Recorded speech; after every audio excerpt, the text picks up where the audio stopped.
Bonjour, c'est Parménie et bienvenue sur ce 3e épisode de podcast. Voilà, ça fait longtemps que j'avais pas enregistré. Je viens de publier la dernière vidéo que j'ai enregistrée en mars, donc je m'excuse, mais j'ai voulu quand même la publier. En fait, j'arrivais pas à faire d'autres vidéos parce que j'avais pas publié celle-ci, donc j'avais très envie d'en faire, mais comme j'avais pas publié, j'arrivais pas à en faire d'autres et j'arrivais pas à faire le montage. J'ai eu des galères d'ordinateur. J'ai essayé en fait, j'ai essayé une nouvelle application, enfin un nouveau logiciel qui permettait de faire du multipiste pour insérer, vous savez, des petites photos dans des cadres, comme si là j'avais un cadre, voilà. Et ça permettait de le faire, mais en fait, j'arrivais pas juste à couper des morceaux. J'arrivais à faire des cadres. Du coup, j'ai essayé pendant un moment, puis au bout d'un moment, je me suis démotivée en fait tout simplement, et puis j'ai eu une période où j'ai fait pardon j'ai eu une période où j'ai fait un petit burn-out créatif, c'est-à-dire que j'avais trop d'idées, j'avais plein d'idées, j'avais envie de faire plein de choses, j'avais commencé les podcasts, j'avais fait une to-do list de plein de choses que je voulais faire la garde-robe capsule, et à un moment donné, ça me stressait. Donc j'ai arrêté, j'ai fait une pause pendant un moment, j'avais des idées de swap avec des copines, de défis photos, voilà, trop. Donc j'ai un peu arrêté, je me suis mis plus au tricot en fait pendant un moment, parce que bon, je peux pas non plus arrêter complètement les loisirs créatifs, mais donc j'avais un peu mis la couture de côté et je m'étais mis au tricot, puis doucement bah, c'est revenu, je me suis remis à faire des trucs, voilà. Donc là j'ai dit bah il faut que je publie la vidéo, puis comme ça j'en ferai d'autres. Donc là je vais vous montrer un peu ce que j'ai fait au niveau de la garde-robe capsule. On est loin du projet initial, hein, parce que du coup par rapport à ce petit burn-out créatif, il y a un moment donné, j'ai laissé un peu la to-do list et puis j'ai fait les choses que j'avais envie. Il y a des nouveaux magazines qui sont sortis, des nouvelles choses qui sont sorties, donc j'ai eu envie de faire ce que j'avais envie. Voilà, c'est très malin. Donc voilà, j'ai décidé de laisser un peu de côté, mais quand même j'ai gardé, il y a certaines choses que j'ai gardées, parce que je vous avais montré la dernière fois, j'avais mon gros sac fourre-tout là, mon cabas de course, où en fait je mettais les projets que j'avais, le tissu et le patron dans le sac, puis je fais une pile, et puis quand je veux faire un truc, je le prends. Mais ça, j'ai gardé cette façon de fonctionner, et même quand j'ai une idée de quelque chose, bah je fais ça. Par contre, je vais essayer de moins remplir le sac, voilà, 12 projets dans le sac, ça fait peut-être beaucoup. Donc je vais vous présenter d'abord quelques projets. Et je sais pas si je vais pouvoir tout vous présenter ou pas. Et puis peut-être que je vous parlerai ensuite de la suite, ce que je veux faire pour la suite. On va voir déjà combien de temps ça dure. Voilà, donc pour commencer, je vais vous parler du projet robe. Le projet robe, c'était la Suro. Donc, j'ai fait avec ce tissu d'ameublement de chez que j'ai trouvé chez Emmaüs, hein, c'est un rideau tout simplement.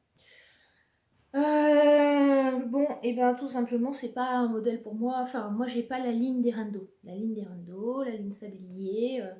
J'ai du ventre, je peux pas. Voilà, j'avais déjà eu un. Avec la belladone, voilà, j'avais déjà vu que ça allait pas. La Suro, j'ai essayé, c'est encore pire. Ouais, c'est encore pire. Donc j'avais fait d'abord le buste normal, je l'ai essayé. Non, alors le buste, je crois que je n'avais même pas fait les pinces d'eau. Ah si, alors, le buste, j'avais fait les pinces d'eau, mais directement, j'avais pas fait les pinces devant, parce que j'avais mesuré, et j'avais dit, les pinces devant, je ne les fais pas, parce que ça va être trop petit. Pourtant, j'ai fait la plus grande taille, qui correspond normalement à mes mesures. Ce qu'il y a, c'est que j'ai la taille épaisse. En fait, au niveau des mesures, tour de poitrine, je suis sur un 44-46. Les hanches aussi. Et mais la taille, je suis au 50 quoi. Enfin, j'ai pas de taille, donc j'ai du ventre. Surtout que j'ai du ventre, donc du coup, ça a tendance, si c'est serré à la taille, bah, ça va remonter, ça va boudiner quoi. Enfin, ça va faire remonter la taille.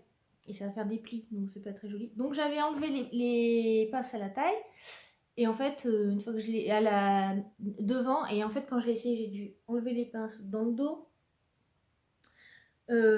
Et au final, en enlevant les pinces dans le dos, bah, du coup, comme c'est avec des fronces là, en fait, il faut que ce soit quand même très ajusté dessous la poitrine pour que ça puisse être joli. Et là, enfin, le fait que ce soit large, ça donne quand même pas pareil. Bon, et du coup, je l'ai raccourci en top. Ça va, en top, voilà, un peu plum. C'est portable, quoi. On n'est pas sur un truc extraordinaire, mais c'est portable. En plus, c'est vrai que moi, le fait que je porte quasiment plus de soutien-gorge, bah avec les fronces, ça fait pas l'effet, le joli décolleté, quoi. Bon. Je la porte, hein. Après, c'est pas top du top. Il y a peut-être moyen que ça puisse aller, mais ça demanderait vraiment beaucoup de travail de repatronage, en fait. Pourquoi pas un jour, et surtout peut-être si il sort en PDF et que du coup ils font les PDF jusqu'à la taille, je sais plus, quand ils font les PDF, je crois que c'est jusqu'à la taille 50 ou 54. Bah à ce moment-là, je prendrais bien mes mesures, même au niveau du buste, enfin au niveau de la taille et tout ça, pour essayer d'avoir, je pense que je le reprendrai à ce moment-là. Parce que j'aime beaucoup ces fronces au niveau du décolleté. Par contre, ouais, ça se porte avec un soutien-gorge. Voilà. Bah, je crois que j'ai des photos, mais je vais le passer en fait. Je reviens tout de suite. Voilà. Vous voyez, bon, c'est portable, hein. C'est portable, mais ça fait pas l'effet de la sureau. Du coup, le décolleté est un peu haut pour moi. J'aime bien quand c'est un peu plus décolleté. Ça, c'est dû aussi au fait que je porte pas de soutien-gorge. Avec un soutien-gorge, je pense que ça pourrait faire un peu mieux. Bon, c'est portable. Du coup, j'avais pas fait les manches. Parce que voilà, comme c'était pas le résultat que je voulais et que je l'avais pas fait en robe, bah, ouais, je trouve qu'un petit top comme ça passe bien. Je trouve que ça allait mieux finalement sans les manches. Voilà, bon.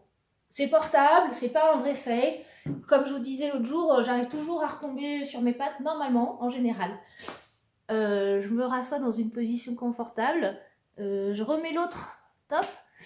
Et puis, bah, on se retrouve tout de suite.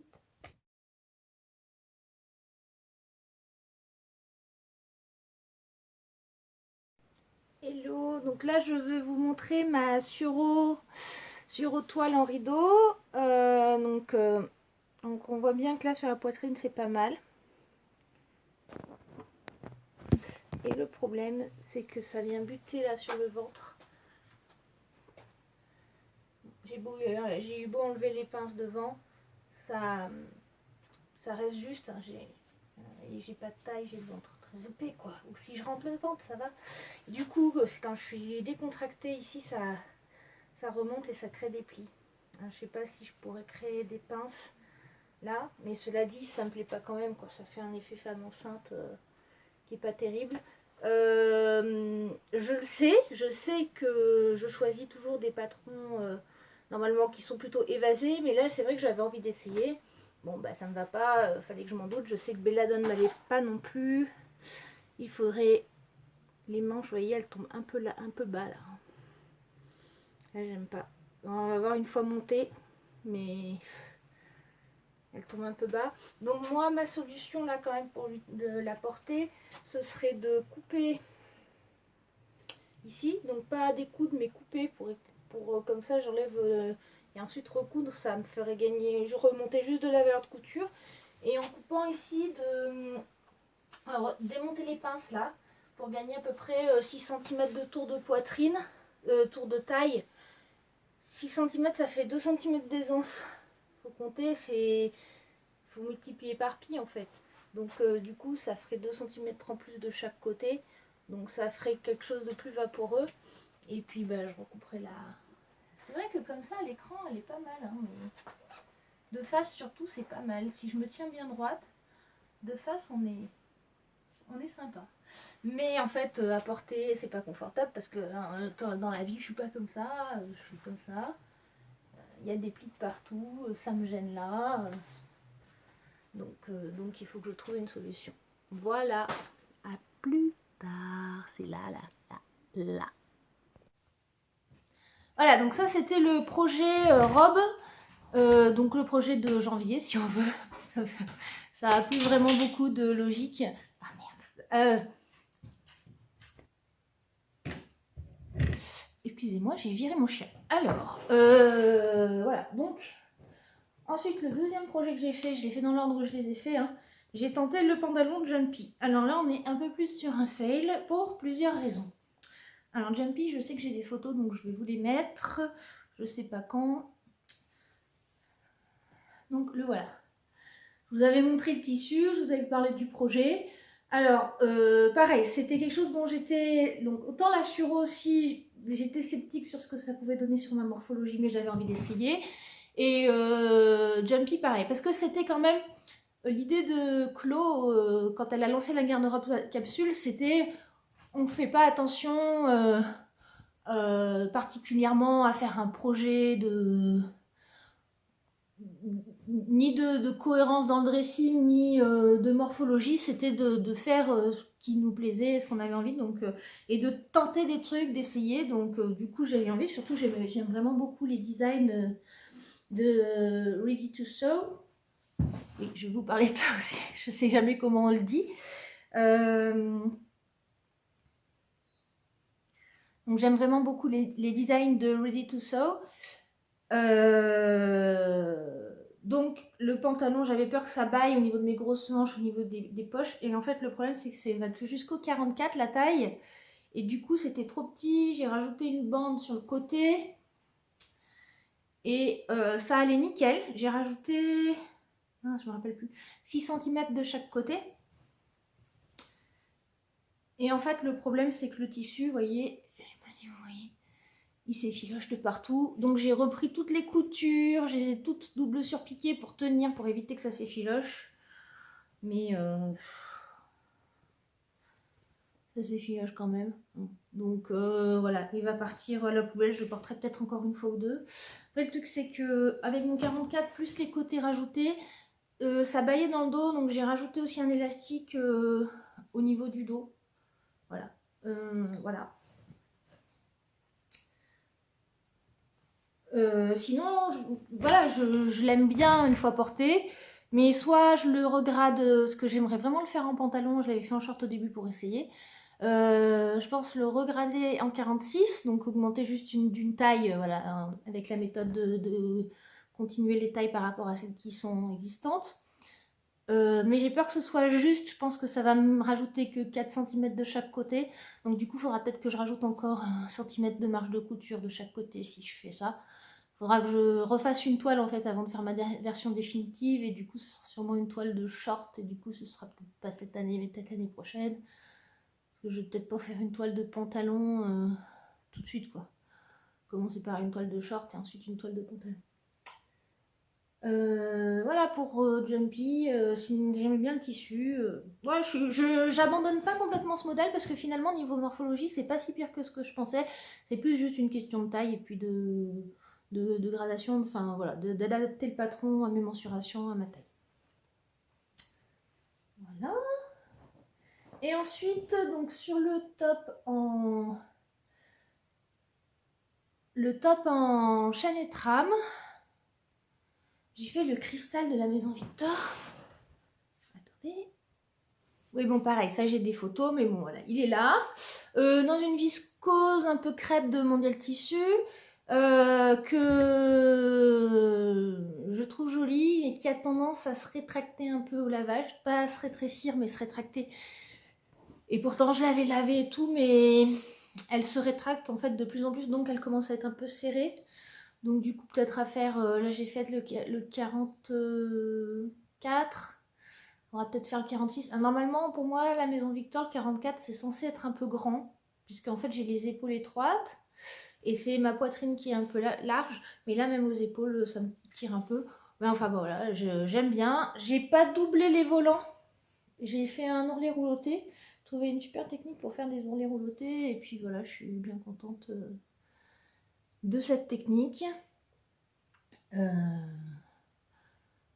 Voilà pour le cristal de la maison Victor. J'ai pas de problème particulier, vraiment, ça se coupe bien. Je suis en train de réfléchir. pour le jumpy non plus. Le jumpy,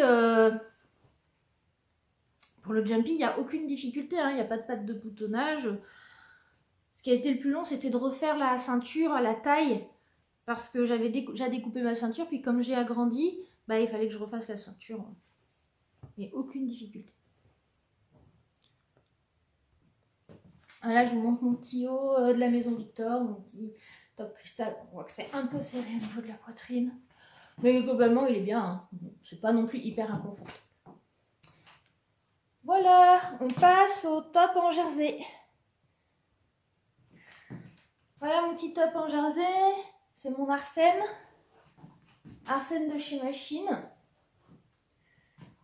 Que j'aime beaucoup. Et j'avais du mal à trouver un projet pour ce tissu. Attendez, je me remets. Oui, j'avais du mal à trouver un projet pour ce tissu. J'en avais acheté beaucoup pour faire une robe, mais ça va pas. C'est un jersey un peu viscose. Quelqu'un hier qui disait, j'ai vu un podcast il y a pas longtemps, qui disait un voile de jersey. Alors ça n'existe pas, mais c'est un peu ça. Il est très légèrement transparent, il est très souple. Il n'a pas de tenue, il est assez élastique, mais en fait il n'a pas de résilience, il revient pas vraiment en place. Il est mou, mais pour faire ça, pour cette forme-là de t-shirt, c'est vraiment parfait. Franchement, il est très bien, puis après j'aime bien l'imprimer, les couleurs. Le truc c'est qu'il doit m'en rester 2,50 m. Donc j'ai de quoi faire quasiment 3 Arsènes de plus. Non, ça va pas le faire. Je sais pas trop quoi refaire avec ce truc là. Je sais pas. Bon, je verrai bien. Ou alors je le revends. Je sais pas. Bon, c'est plus un podcast couture, c'est un numéro de transformiste. Mais voilà, niveau de la difficulté. Donc c'est un patron gratuit de chez Machine. Aucune difficulté. Après, bah, moi c'est juste comme tous les trucs en jersey, c'est pas que c'est une difficulté, mais c'est un peu barbant de faire les encolures, quoi. Mais bon, voilà, alors, j'avais une panne de surjeteuse à ce moment-là. Oui, d'ailleurs, je vous en ai pas parlé. J'ai eu une panne de surjeteuse tout l'hiver, qui fait aussi que ma production n'était pas terrible. Mais alors, du coup, niveau finition, je me suis fait aux petits oignons. J'ai fait vachement de progrès. Alors bon, il y a des trucs avec ma nouvelle machine qui fait bien les points élastiques. Ça va pas mal. Alors voilà, là j'ai pas fini les coutures hein, pour le coup, mais j'ai utilisé le point de surjet qui fait qu'il est bien élastique. Et donc pour l'encolure, je l'ai assemblé au point de surjet. Et en fait, j'ai fait une toute petite surpiqûre que j'ai faite sous la couture du col. Des fois, on rabat vers le haut, puis on fait une couture sur la parmenture, la bande d'encolure. Et là, moi, j'ai rabattu en dessous et j'ai fait de la surpiqûre dessous. Voilà. Je trouve qu'on voit moins, quand on fait comme ça, on voit moins les irrégularités de la piqûre. Très légèrement contrastante. De toute façon, sur un tissu comme ça, ce sera forcément contrastant avec quelque chose. Hein. C'est juste pas noir. Et puis voilà, c'est un tissu, on fait les ourlets. C'est un modèle, on fait les ourlets à l'avance parce que comme c'est arrondi quand on les rattrape comme ça. Et j'ai fait un point fantaisie de ma machine à coudre.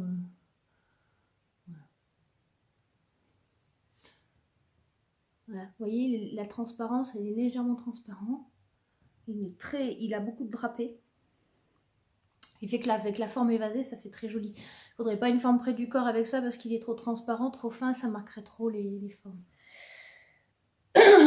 Pardon, j'ai un petit chat dans la gorge aujourd'hui. Et j'espère que vous m'entendez bien. Apparemment, la dernière fois, il y a eu des fois où on entendait moins bien. Donc, je pense que c'est qu'il faut que je fasse attention à bien placer ma voix. Il faut que je fasse attention à bien regarder au bon endroit et pas là.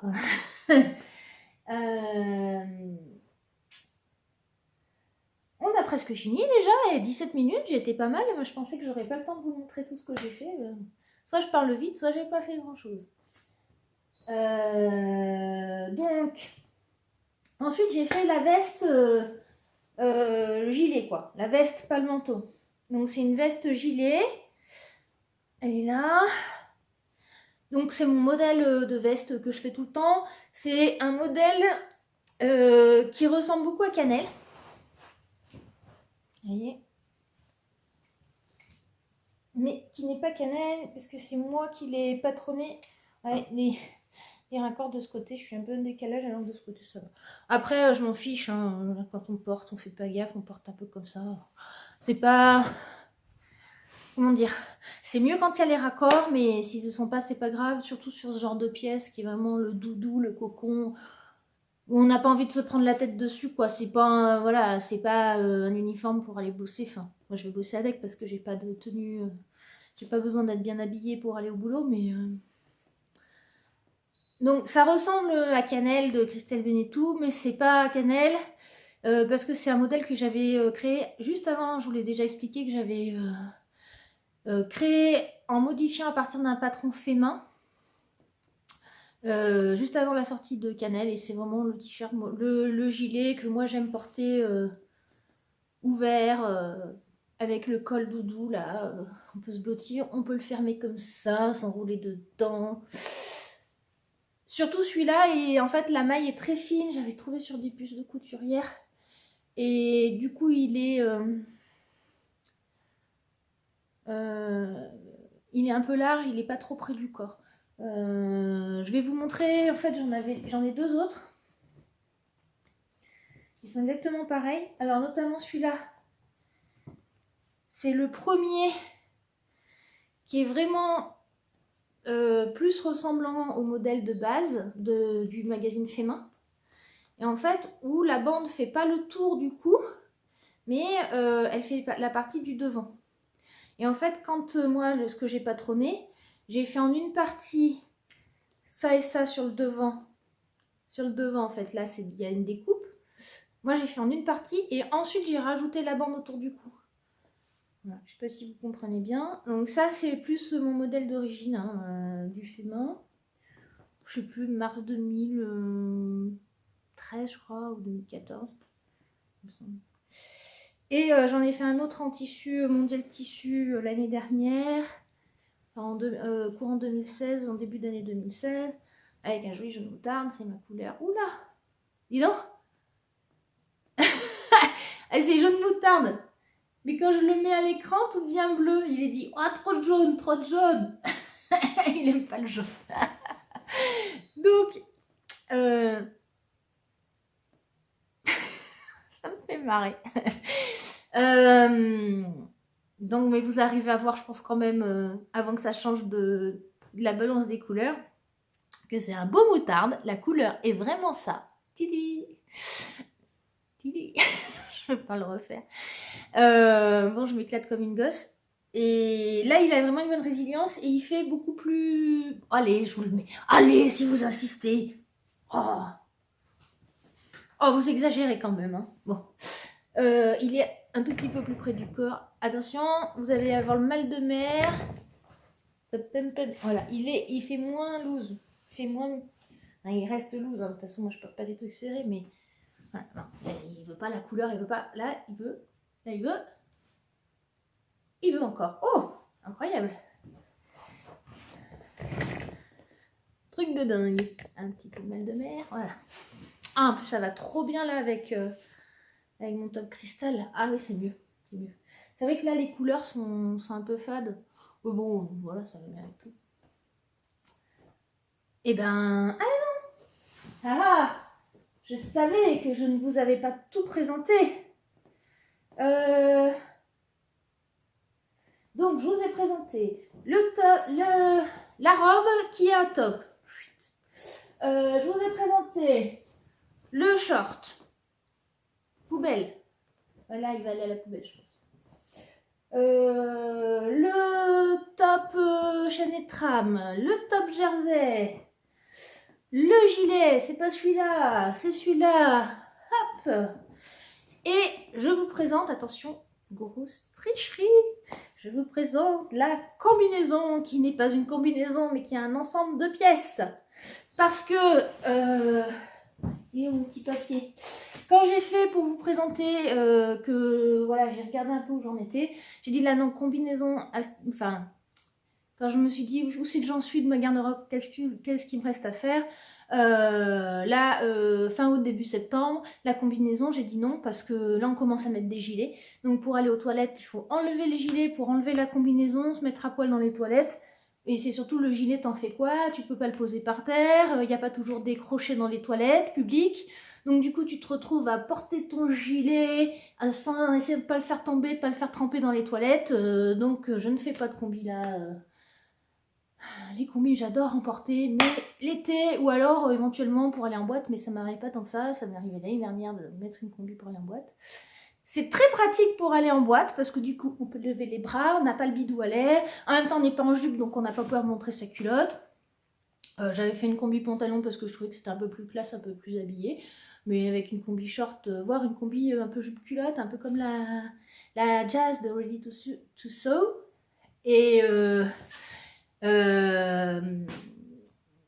ça peut être sympa, comme ça, voilà, on monte pas sa culotte, on monte pas non plus ses bras, on peut lever les bras, voilà. Ça m'arrive pas très souvent d'aller en boîte, donc du coup, une seule combinaison pour aller en boîte de nuit me suffit largement. Donc du coup, je me suis dit que j'allais faire un ensemble. J'avais fait le top Malia de la maison Victor. Ah, il est très joli avec cette crêpe de polyester. Ce crêpe de polyester, c'est un crêpe, un tissu crêpe. Une crêpe, ça se mange. Avec ses plis cachés dans les pinces. Sachant que pour moi, les pinces arrivent très haut. Elles arrivent largement au-dessus des seins. Surtout si je porte pas de soutien-gorge, toujours le même problème. Mais je trouve que c'est pas gênant étant donné qu'il y a les fronces. Du coup, ça fait un effet de style. Ça fait pas la pince qui est trop haute, qui est au-dessus du nichon. Ça fait comme si j'avais des petites fronces. Comme quand on a, comme par exemple le top cristal, il y a des fronces au-dessus des seins. Sauf que là, ça fait que sur les côtés, quoi. Très bien. Et du coup, j'ai fait... il me restait juste qu'il fallait de tissu pour faire une petite jupe élastique toute simple. Et ça me fait un ensemble qui est sympathique. Toujours dans mes couleurs, les verts, les jaunes. Voilà. Et j'ai encore des tissus verts alors que j'ai déjà plein de vêtements verts. Il va peut-être falloir que je... maintenant, je fais attention au fait de plus trop acheter des tissus verts parce que j'aurais tendance... Puis c'est toujours le même vert, hein. Voilà, pas avoir que la même couleur, surtout le vert c'est une couleur forte, quoi. Autant du bleu on pourrait avoir que ça, mais le vert comme ça, le vert cactus, enfin c'est pas cactus, c'est quoi, c'est pas sapin, vert herbe, un peu plus foncé, un peu plus bleu que l'herbe. Voilà, la jupe aucun problème, le top Malia, pareil je l'ai fait en 44, j'aurais pu faire le 46, ouais, j'aurais pu faire le 46. Il tire un peu au niveau des emmanchures derrière. Rien de terrible. Voilà. Rien de spécial à dire. Hein. 25 minutes. Je suis pas très bavarde. Hein. Et donc, du coup, je vais vous parler... Je parle un peu vite aussi. Je m'excuse, mais... je vais vous parler... je vais vous faire le point sur la garde-robe capsule, ce qu'il me reste à faire. Alors, sachant que j'ai cousu d'autres choses dans l'année, que je vous ai pas montré là, parce que ça rentrait pas dans le truc de la garde-robe capsule, parce que j'ai cousu d'autres tops chaîne et trame, d'autres tops en jersey, et du coup ça rentrait pas dans la garde-robe capsule. J'ai cousu pour les autres, et pour moi, pour les autres, ça rentre pas dans la garde-robe capsule. Donc voilà. Je vous les présenterai peut-être à une autre occasion. Je pense que ouais, je vous montrerai un petit peu ce que j'ai dans mon dressing, les choses que je vous ai pas montrées, même si je les ai pas cousues récemment. Vous pouvez voir quasiment l'intégralité de ma garde-robe cousue sur Instagram, et notamment quand j'ai fait le mi-mai de mars. Donc si vous remontez au mois de mars sur mon Instagram.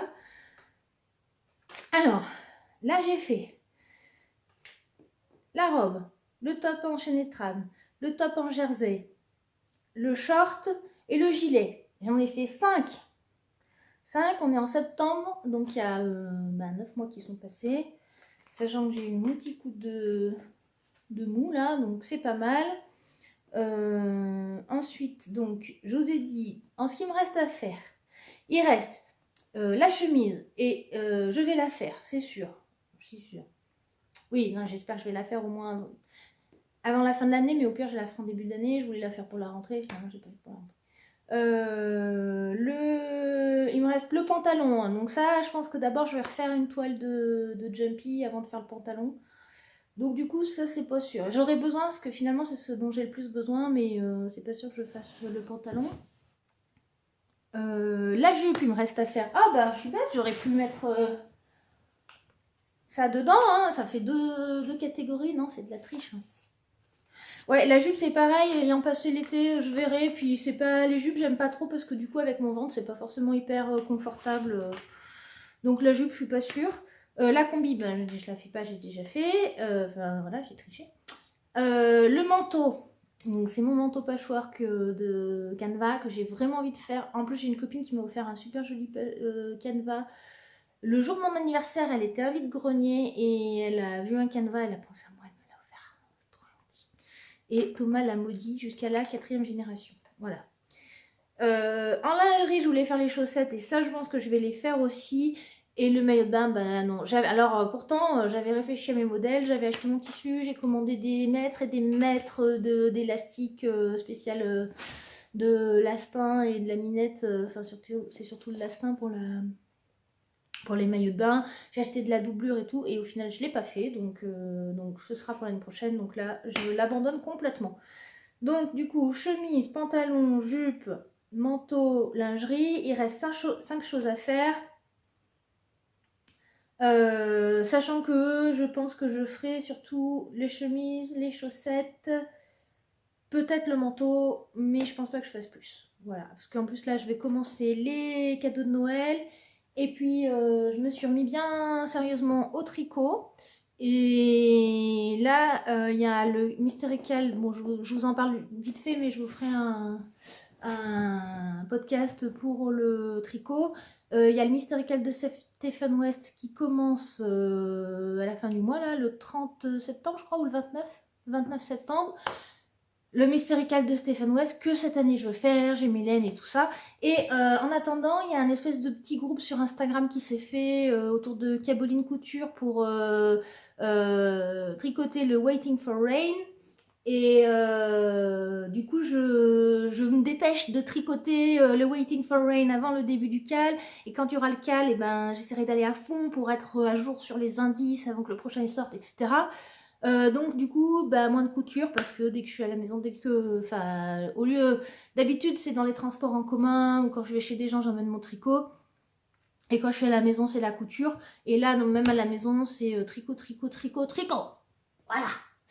Et je voulais vous parler d'un petit truc par rapport à la prononciation du mot couture en anglais, S-E-W. En fait, sur les podcasts, on entend plusieurs façons de le dire.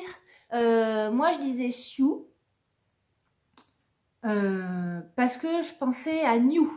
Donc, new, sew. Logique, ok. Et puis, sur les podcasts que j'écoute, Liz Taylor, elle disait sewing. Au début, je trouvais ça bizarre. Et puis, finalement, j'ai dit, bah oui, on dit to shoe, shoeing, on dit pas shoe, d'accord. Donc, du coup, je me suis dit, bon, bah, pourquoi pas, ça peut être l'un ou l'autre. Et du coup, j'ai demandé à une copine qui est écossaise. Elle me dit non, on dit sewing. Elle me dit non, c'est complètement illogique, mais c'est comme ça. Mais bon, voilà. En français aussi, des fois, on a des prononciations qui sont complètement illogiques. Et du coup, je suis allée sur Internet, sur les sites de cours d'anglais, en fait, où on peut taper un mot, puis on a la prononciation. Et effectivement, c'est comme ça. Puis j'ai regardé, c'est bien sewing. Je sais pas si c'est sewing, mais c'est pas non plus sew comme la scie. Hein, donc, c'est sewing. Un peu comme si on disait le E qui est un peu en haut, je sais pas. Et j'ai regardé aussi le podcast de The Ford Line et elle semble qu'elle dit aussi sewing. Donc, voilà. De toute façon, ma copine écossaise, je pense qu'elle m'a dit la façon dont elle le dit. Donc, oui, donc ça avait coupé parce que j'avais dépassé la date, la durée limite d'enregistrement sur mon téléphone. Le site de cours d'anglais, il y avait la prononciation américaine et anglaise et c'était les deux sewing avec un accent différent, mais ça se prononçait quand même pareil. Donc c'est ready to sew. Ready to sew. C'est pas ready to sew comme moi je disais, ni ready to sew. Voilà, j'avais envie de vous faire un petit point parce que vous parlez de mes recherches de prononciation. Donc c'est fini là, j'ai fini de parler de la garde-robe capsule. J'étais contente de reprendre la caméra. Je vous embrasse et puis je pense que je vais profiter que les enfants soient pas là pour enregistrer un petit épisode de tricot. Quelle heure il est? Il est 10h20, donc j'ai encore un petit peu de temps. Ouais, il y a moyen. Donc pour ceux qui aiment le tricot, peut-être vous pourrez me retrouver sur un petit épisode de tricot. Voilà. Et puis en attendant, je vous dis à bientôt. J'espère que je vais garder cette dynamique. J'adore enregistrer, j'adore parler en public. Moi, donc voilà, il y en a qui n'aiment pas ça et moi j'aime bien. Au revoir. Merci beaucoup.